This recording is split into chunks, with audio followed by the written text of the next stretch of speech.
자, 새 언약. 우리 속사람의 이 중심이 뭐냐? 속사람의 중심이 새 언약. 그 선지자들이 말한 새 언약이다. 새 언약이 뭐냐? 내 말씀과 내 법을 너희 속에, 너희 마음 안에 내가 두겠다 한 이 선지자들을 통한 약속이 우리에게 이루어지고 있는 거죠. 우리에게 이루어지고 있는데 그 새 언약은 하나님께서 이렇게 언약을 주셨죠. 이 백성들을 복된 백성, 영광스러운 백성, 정말 자신들도 자신인 것이 기쁘고 즐겁고 온 세상도 이 백성을 보면 기쁘고 즐겁고 복이 되는 그런 정말 행복하고 멋진 그런 하나님의 생명 피어나는 사람들을 세우시기 위해서 언약을 주셨는데 그 언약을 깨트렸죠. 깨트렸을 때 하나님께서 내가 언약을 새로 세우겠다. 이것을 너희 마음속에 두어야만 그것이 이루어지겠구나. 그러니까 하나님이 창조하신 하나님의 형상의 나, 그걸 창조하시고 복을 주시고 다스림의 권세를 위임했죠. 그 복과 다스림을 회복하는 것이 이제 새 언약이다. 이 새 언약이 회복됐다는 말은 우리 속에 속사람이 피어났다, 그런 말이죠. 이 속사람이 피어나는 신앙은 오직 말씀에 대한 정직한 성찰과 말씀에 대한 명철한 그 쉐마, 그것으로 이 새 언약은 우리에게 이루어지는 것이다 그랬어요. 그래서 이 모든 것의 중심에는 나를 회복하죠. 하나님이 창조한 나를, 이 세상의 나를 말씀의 나로. 세상의 나는 뭐겠어요? 간단하지 않아요? 조건의 나죠. 조건의 나. 내가 어떤 조건 갖고 있느냐, 뭐 학력이 뭐냐, 경력이 뭐냐, 돈이 얼마나 있느냐, 생긴 게 어떠냐, 이런 거 아니겠어요? 그것으로는 절대로 행복할 수가 없습니다. 그래서 그 세상의 나에서 말씀의 나, 이 생명이 피는 참나로 이제 전환을 시키는 거죠. 그래서 우리 성도님이 한 분 물으시더라고요. 그 속사람이 피어났는지 안 났는지 어떻게 압니까? 그래서 일단 그 질문을 하시면 안 피어난 겁니다. 그건 뭐 당연한 거 아니겠어요? 당연한 건데 점검을 꼭 해보시고 싶으시다면 간단해요. 조건과 상황에서 자유하기 시작했어요. 조건이라는 건 나 개인의 문제입니다. 내가 나를 보는데 조건을 통해서 보는 거거든요. 내가 세상 이런 걸 얼마나 갖고 있냐, 이런 걸로 보는 거거든요. 거기에서 자유해지기 시작해요. 그 껍질이죠. 그 배설물이라 그런 게 사도 바울이. 참 나는 그게 비교할 바가, 아니 하버드 100번 나왔으면 이 생명하고 비교할 바가 되겠어요? 비교할 바가 안 되죠. 그러니까 속사람이 피어나면 조건에서 자유합니다. 평생을 조건 만들려고 사는 거예요. 속사람이 피어나면 조건에서 자유해지고 나를 살고 싶어요. 나를 한번 피우고 싶어요. 이렇게 갈 수는 없다. 그런 이제 간절함이 생기기 시작해요. 그 다음에 상황에서 자유해요. 상황이라는 건 내가 당겨진 관계예요. 사람과의 관계, 물질과의 관계, 이 모든 구조와의 관계 그래요. 그 상황을 얼마나 두려워하는지 몰라요. 조금이라도 불편해질까 봐. 불편해져도 사는 거 별로 쉽지 않고요. 불편해졌다고 삶이 그렇게 어려운 것도 아니에요. 순전히 우리의 생각의 두려움 때문에 막 벌벌벌벌 떠는 거지.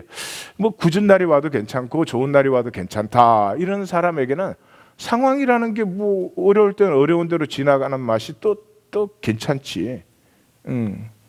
그 옆에 분에게 그렇게 물어보세요. 저렇게 말하는 지는 어려워도 괜찮을까? 이렇게 한번 물어보세요.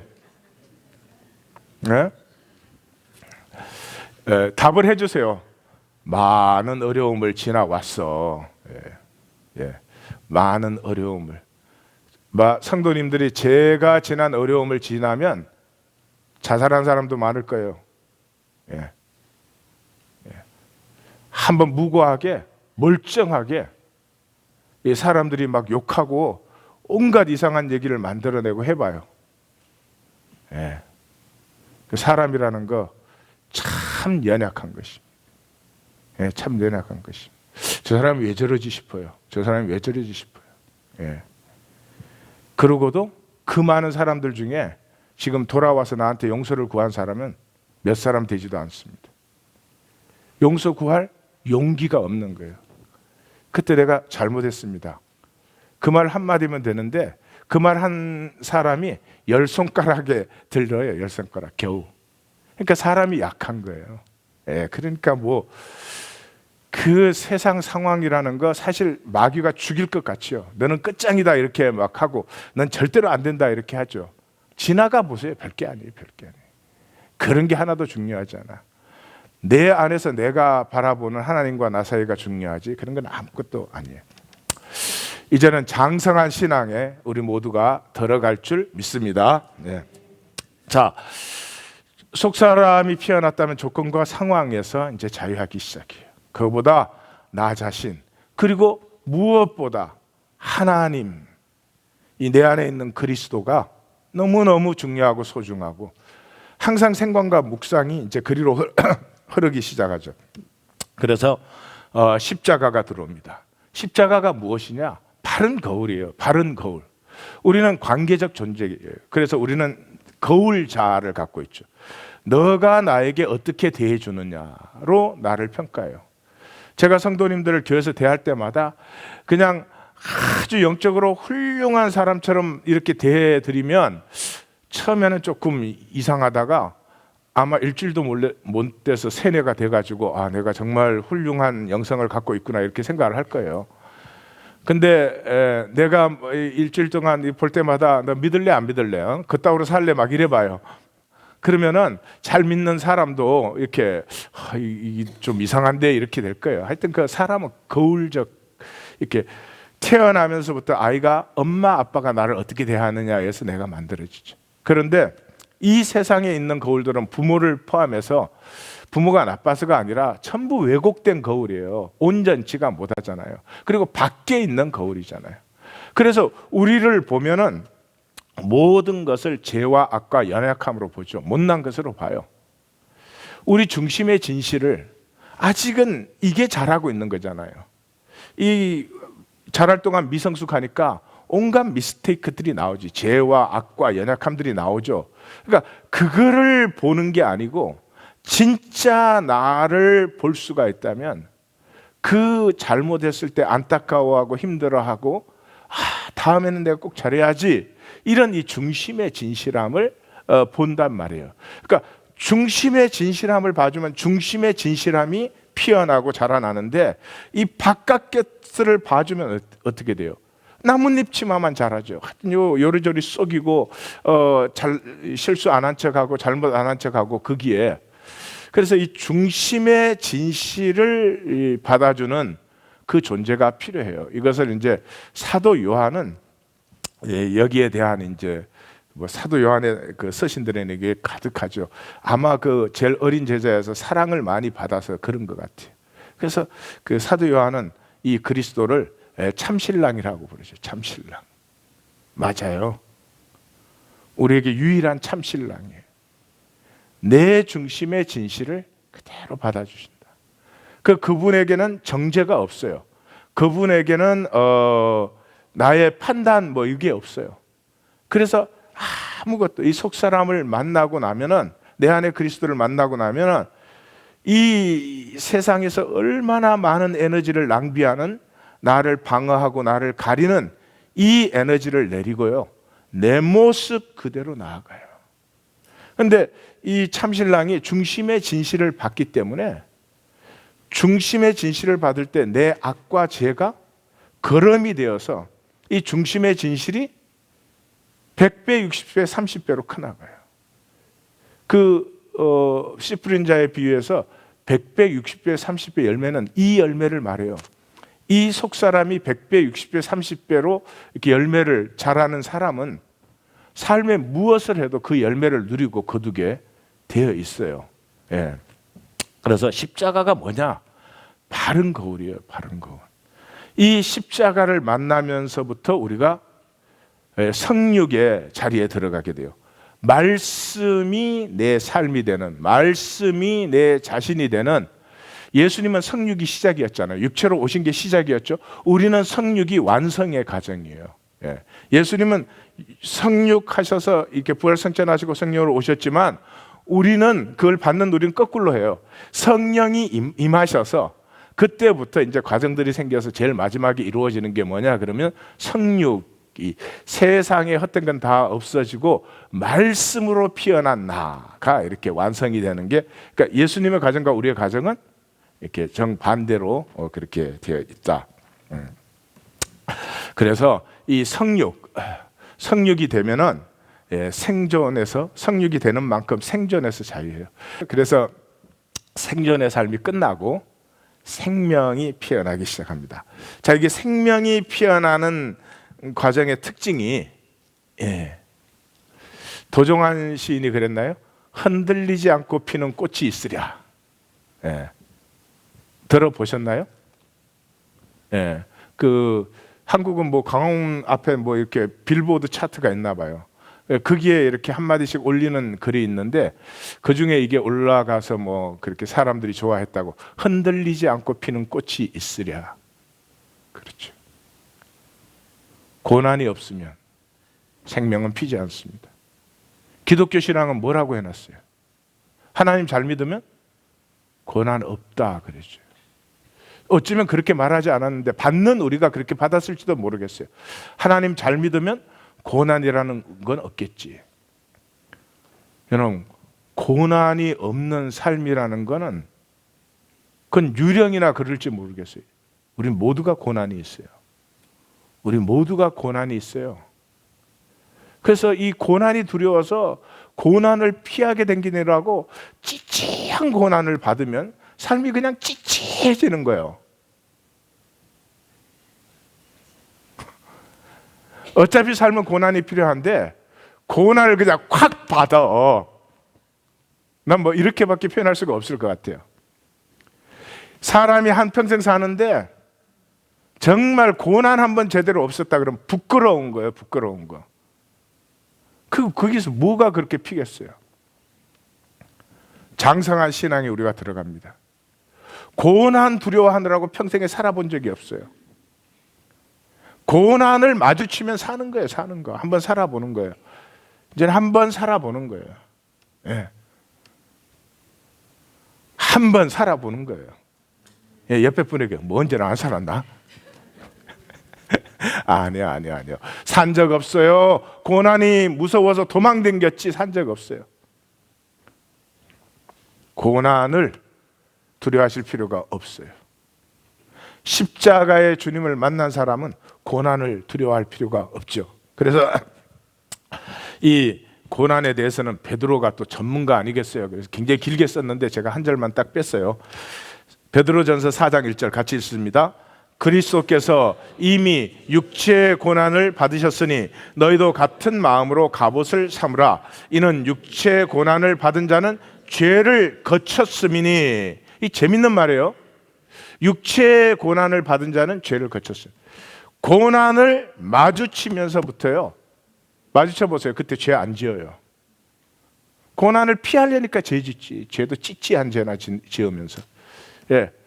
고난을 마주치고 고난 속에 들어가 봐요. 아, 내 기도가 언제 이렇게 참 깊어졌나? 야, 내 묵상이 언제 이렇게 하나님과 직통했나? 편할 때 기도하고 묵상해 봐요. 힘이 없지. 육체의 고난을 받은 자는 죄를 거쳐. 이건 지나가 본 사람만이 할 수 있는 얘기예요.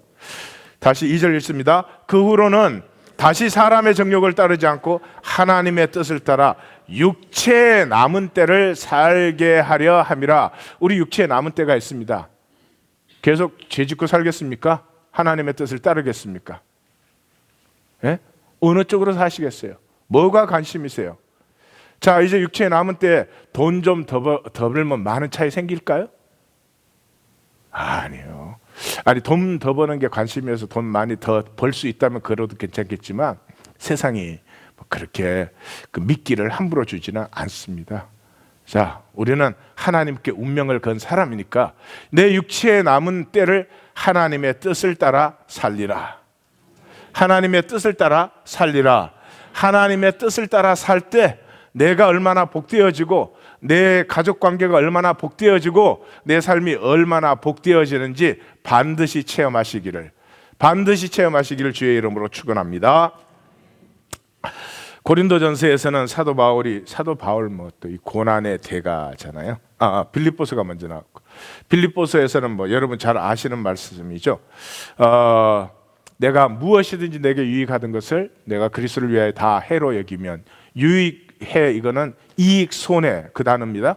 손해로 여기면 내 주 그리스도 예수를 아는 지식이 가장 고상하기 때문이라. 내가 그를 위하여 모든 것을 잃어버리고도 배설물로 여기면 그리스도를 얻고 그 안에서 발견돼. 그리스도를 얻고 그 안에서 발견된다. 이게 무슨 얘기 같습니까? 속사람입니다. 속사람을 이 지체 안에 있는 바울이 이미 만난 것입니다. 그리고 이 내게 유익하던 것을 배설물로 본다는 것은 겉사람의 바라봄이 전환된 것을 얘기합니다. 그 전에는 세상의 의, 세상의 영광, 이 사도 바울은 굉장히 애쓴 사람 아닙니까? 또 얻은 사람이죠. 그거 바라보고 살았는데 겉사람 바라보던 게 다 배설물이다. 똥이라는 거죠. 내 안에 임하신 그리스도를 얻고 그 안에서 발견되기 위해서 드려지는 삶으로 내가 산다. 또 고린도전서 2장 2절에는 신약 성경에 이게 가득한데요. 다 우리 기독교에서는 이거 읽어도 그냥 지나가요. 고난 이런 거는 예수 믿으면 고난이 없어야지, 뭐 고생 안 하고 편안하게 금방석에서 살아야지, 이런 이상한 그 종교의 속임이 우리도 모르게 우리 안에 들어와 가지고 고린도전서 2장 2절은 그러잖아요. 내가 예수 그리스도와 그가 십자가에 못 박힌 것 외에는 내가 아무것도 알지 않을 것이다. 또 이렇게 말해요. 고린도후서 4장 10절에서는 우리가 항상 예수의 죽음을 몸에 짊어지면 예수의 생명이 또한 우리 몸에 나타나게 하려 함이라. 이것도 속사람 만난 고백이에요. 예수님이 육신으로 오셔서 십자가를 지셨기 때문에 내 안에 임하셨어요. 그 예수를 내가 짊어지고 있다는 거예요. 지체 안에 있는 내가. 그래서 생명이 피어난다. 갈라디아서는 이렇게 말해요. 내가 내 몸에 예수의 흔적을 지녔느라. 우리 모두가 이렇게 말할 수 있는 자리로 나아가기를 원합니다.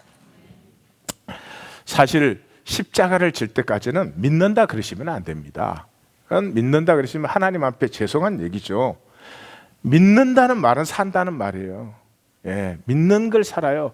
우린 돈이 많으면 살기가 편하다는 걸 믿기 때문에 그렇게 돈을 열심히 버는 거죠. 그럼 믿는다는 말은 믿지 않는 대로 어떻게 살겠어요? 믿지 않는 데는 살 수가 없어요. 그러니까 십자가를 질 때까지는 믿을 마음은 있는데 용기가 없다. 이게 정확해요. 자, 지금까지 복습한 거예요. 성육과 십자가를 복습한 거예요. 이제 오늘은 부활과 승천 두 가지를 합니다. 부활은 간단하죠. 진리의 승리입니다. 가짜가 뿌리 뽑힌 거예요. 가짜 중에 가짜, 거짓 중에 거짓 중에 뭐예요? 죽음은 끝이라는 거죠. 죽음은 끝이라는 거죠. 죽음이 어디에 있어요? 죽음은 현상 세계만 존재하는 거지, 실제 세계의 죽음이 어디에 있어요? 본질 세계는 영원합니다. 죽음이 어디에 있습니까? 끝에는 뭐예요? 현상의 끝에는 예수님은 나님이 있다. 나님이 하나님과 하나 된 것, 만물과 하나님과 단절된 만물과 그거 아니에요. 알곡과 가라지, 뭐 물고기를 걷었는데 버리는 물고기 있고, 뭐 킵하는 물고기, 두 남자가 밭에서 일하고 있는데 한 사람 일로 절로, 두 여자가 맷돌을 갈고 있는데 한 사람 맷돌 왼쪽으로, 한 사람 맷돌 오른쪽으로, 양과 염소가 있다. 뭐 여러 가지로 표현하자면 간단하게 진짜와 가짜가 있다. 진짜와 가짜가 있다는 거죠. 진짜와 가짜가 있다. 이 세상은 뭐 해요? 가짜로 살게 해줘요. 가짜로. 조건이 왜 필요해요? 가짜 되려고 조건이 필요하지. 진짜가 무슨 조건이 필요해요? 예수님이 조건 있었어요? 예수님이 이력서에 쓸 거 있었어요? 예수님이 스펙 있었습니까? 가짜는 조건이 필요해요. 가짜는. 그리고 그 조건 때문에 뭐 잘난 척도 해보고, 그 조건 때문에 열등의식 가지고 수치 가지고 온갖 짓을 다 하죠. 부활에서는 가짜가 박살나버린 거죠.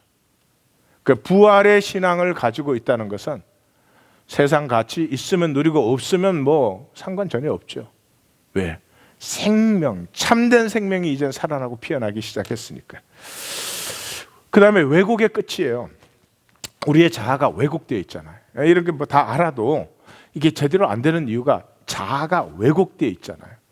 이게 눈이 밝아져가지고, 눈이 밝아져서 본질은 안 보이고 껍질, 현상만 보니까 이 모든 것이 왜곡되어 있어요. 그래서 하나님의 말씀이 이 부분을 다스리는 거죠. 디모데후서 3장 16절 17절 같이 읽습니다. 모든 성경은 하나님의 감동으로 된 것으로 교훈과 책망과 바르게 함과 의로 교육하게 유익하니, 여기까지.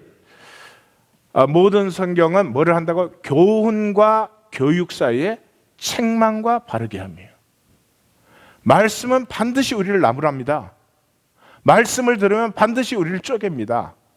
말씀을 들으면 아파야 됩니다. 말씀을 듣고 할렐루야는 부흥해서 하는 겁니다. 부흥회는 백날을 다녀도 삶은 변하지 않습니다. 마약 마취제처럼 힘든 삶을 잠시 잊게는 해줄지 몰라요. 그렇지 않습니다. 하나님의 말씀 뭐예요? 교훈하시고 교육하시는데 그 사이에 책망하고 바르게 한 것. 하나님의 말씀으로 책망을 받으시는 장성한 신앙에 우리 모두 들어갑니다. 17절, 이는 하나님의 사람으로 온전하게 하며 모든 선한 일을 행할 능력을, being and doing, 사람으로 온전케, being, 모든 일을 행하는데 온전케, doing, 존재와 행함에 온전한 사람을 그렇게 해서 만든다는 거죠. 그래서 우리 신앙의 특징은 징계를 받는 것입니다. 징계, 애 떨어질 소리를. 아니요. 참 관계라면 징계가 반드시 있습니다. 하나님, 내가 못될 때, 내가 죄 지을 때 나를 징계해 주세요. 절대로 나를 버려두지 마시옵소서. 잘못해도 슬쩍슬쩍 넘어가 주시옵소서. 어느 쪽을 원하십니까? 자, 자식을 기릅니다. 잘못해도 슬쩍슬쩍 넘어갑니다. 이번에 플로리다에서 굉장히 부잣집의 티네이저 아들이 그게 술 먹고 여러 번 운전하다 잡혔는데 이번에 작년에 사람 죽여가지고 얼마 이렇게 근신 처분 받았죠. 그때도 사람들이 난리였죠. 돈 때문에 다른 애들 같은 감옥들, 흑인애 같으면 감옥에 당장 들어갔죠. 그런데 그 근신 처분했는데 이번에 또 술 먹고 또 걸렸죠. 그러니까 그 엄마가 데리고 그 외국으로 도망갔어요. 돈이 얼마든지 있으니까. 걔는 어떤 인간이 될까요? 자신과 인류 역사를 위해서 눈꼽만큼도 유익함이 없는 이 엄마가 아들을 망치는 거지. 또 그랬으면 너 이놈 혼나봐야 돼. 일로 와. 데리고 경찰서 가서 집어넣어야 될 텐데 이 돈 많다고 데리고 도망을 갔으니, 자, 하나님이 자녀를 양육하는데 잘못하고 곁길로 가고 있고 저렇게 살면 안 되는데 그냥 놔둘까요? 잘한다 그럴까요? 아니면 너희 놈 일로 와, 종아리 걷어 이러실까요? 자, 하나님께 종아리 맞아보면 손 들어봐요. 뻔뻔스럽게 손을 들고 그래. 히브리서 12장 6절, 8절, 11절 우리 같이 그 전체가 이 내용이에요. 근데 제가 기니까 세 절만 뽑았어요. 같이 읽습니다.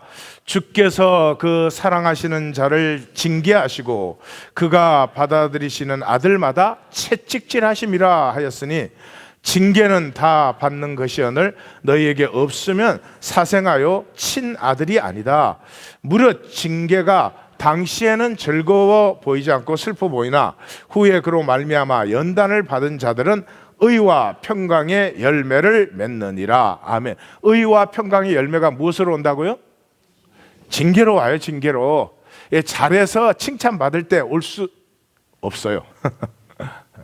징계 받을 때 와요. 우리가 온전하면 뭐 징계가 없겠지만 그렇진 않아요. 자, 하나님이 징계하실 때 징계받은 우리에게 해가 되도록 징계를 할까요? 복이 되도록 징계를 할까요?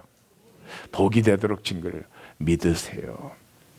그리고 이렇게 이제는 기도하십시오. 하나님, 제가 잘못하고 죄짓고 곁길로 나가고 올바로 서지 못하면 저를 때려서라도 바로 세워 주십시오.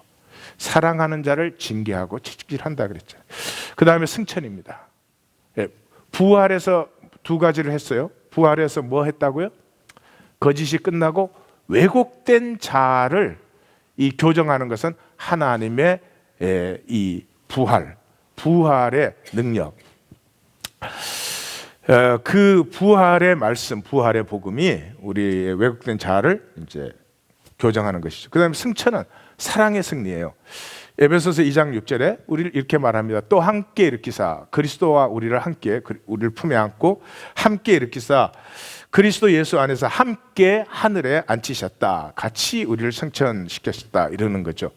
이 승천에서, 그러니까 우리가 하나님 보호자, 이거 아직까지 못 믿는 분이 많죠. 내가 하나님 보좌에 앉았다. 이거 글쎄 잘 안 믿어질 것 같아요.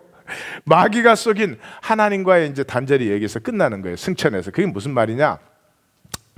모세가 이제 시내산에 올라가서 이제 언약을 받았죠. 언약을 받았는데 내려와 보니까 산 밑에서는 아론하고 백성들이 금송아지를 만들어 가지고 난리가 났죠.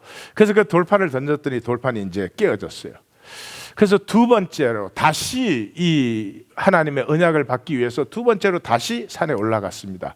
그 두 번째는 하나님 모세 보고 돌판을 만들라 그러고 그 돌판에 하나님이 이제 직접 쓰세요. 처음에는 하나님이 직접 만드시고 다 쓰셨어요. 하나님도 두 번째 하면 귀찮으신가 봐. 그런 게 나는 참 복음이에요. 꼭 나를 닮았어. 그래가지고 두 번째 다시 올라갈 때는 여러분들 생각 뭐를 예상했겠어요? 이 하나님이 이 율법을 말씀을 주시는 동안에 우리는 우상 숭배하고 있었으니까 진노의 하나님, 얼마나 하나님이 화가 나셨을까, 얼마나 노하실까, 그런 마음을 갖고 올라가지 않았겠어요?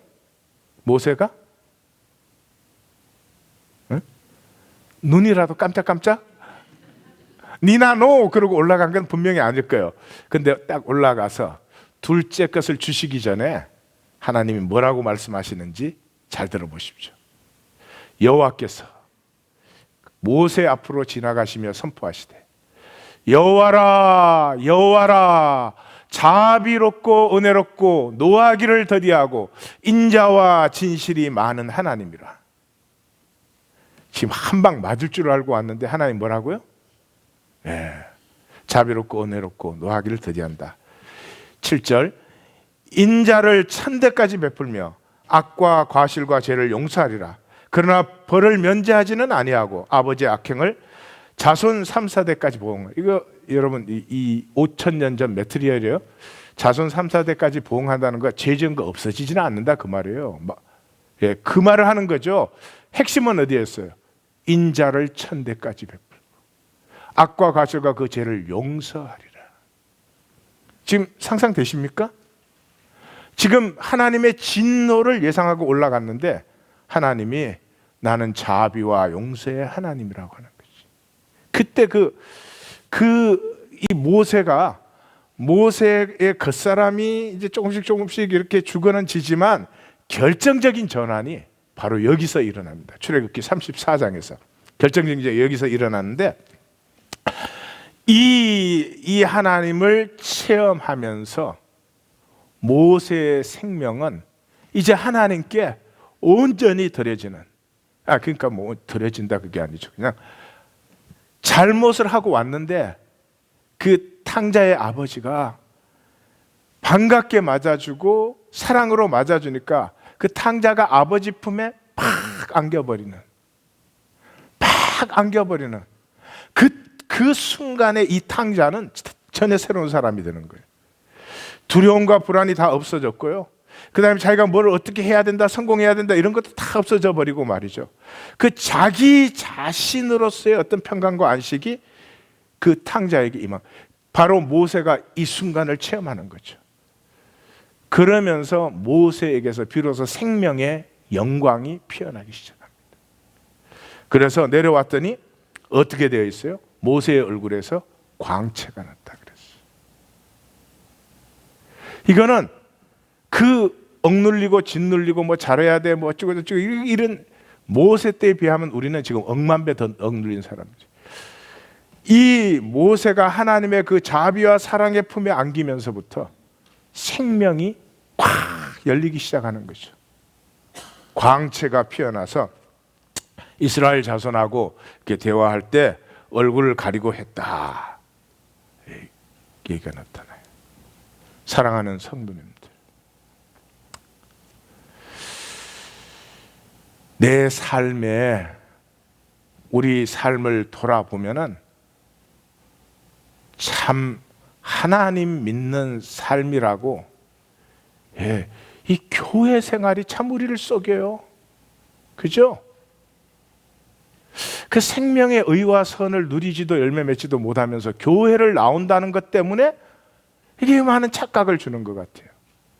교회를 나오는 것이 성도님들에게 복이 되시고 절대 속임이 아니 되시기를 주님의 이름으로 축원합니다. 이 교회 나오면은 계시를 받으십시오. 인간의 설교 듣지 마시고, 인간의 조직 속에 활동하지도 마시고, 인간 관계 속에서 자기 체면 세우는 그런 일도 관두시고, 오직 하나님을 계시로 만나심으로 말미암아서 이 자비와 사랑에 한이 없으신, 우리를 징계할 때조차도 우리를 복되게 하시는 그 사랑으로 징계하시는 그 하나님을 만나심으로 우리의 생명의 빛이 피어나시기를 주의 이름으로 축원합니다. 축원합니다. 이제는 장성한 자리로 나아갑니다. 사랑하는 주님, 내가 믿는 신앙, 삶이 어려워질까 봐, 하나님에게 징계를 받을까 봐 생명의 발걸음을 옮기지 못하고 안전뱅이 되어서 그 내 거를 지키는 주님, 이 삶에서 생명이 열리고 피어나되 심지어 광채가 나기까지 하는 이 생명의 믿음으로 우리 모두 나아가게 하옵소서. 우리에게 결단을 주시옵소서. 굳은 마음을 주시옵소서. 하나님을 향하여 구하고 찾고 두드리며 주여 나를 장성한 자리로 인도하옵소서. 우리의 고백이 드려지게 하옵소서. 예수님 이름으로 기도합니다. 아멘.